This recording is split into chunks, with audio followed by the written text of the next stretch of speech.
सध्या महाराष्ट्राची परिस्थिती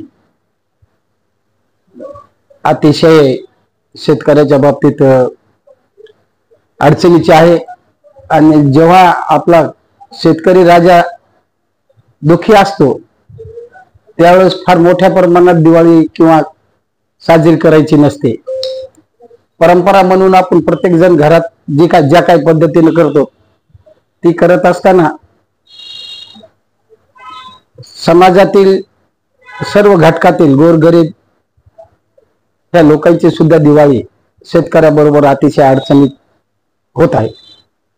त्या माध्यमातून आपण एक काही ना काहीतरी समाजाकरता करत राहावं किंवा समाजाच्या प्रश्नावर झटावं ही भूमिका आम्ही पार पाडत असल्यामुळे काल जिल्हाधिकारी कार्यालयासमोर ही दिवाळी आमच्या पक्षाच्या वतीनं काळी दिवाळी म्हणून आम्ही साजरी केलेली आहे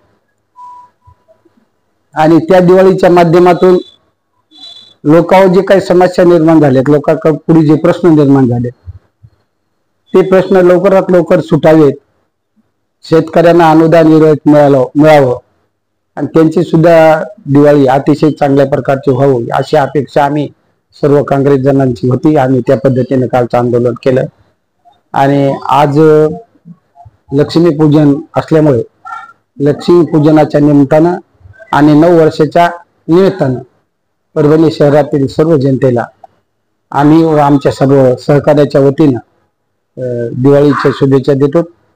ही दिवाळी सर्व समाजातील घटकांची निरोगी आनंदीमय जावो एवढीच अपेक्षा। देणार म्हणून जमत नाही, दिलं पाहिजे, दिल्यानंतरची गोष्ट वेगळी असते। आज दिवाळीच्या वेळेला सगळं नुकसान भरपाई लोकांना मिळायला पाहिजे होती, अद्यापपर्यंत कालपर्यंत कोणाला काही मिळाली नाही। अनेक शेतकरी त्या ठिकाणी उपस्थित होते, ती जर मिळाली असती तर लोकांनी कदाचित ते आंदोलन केलं नसतं का।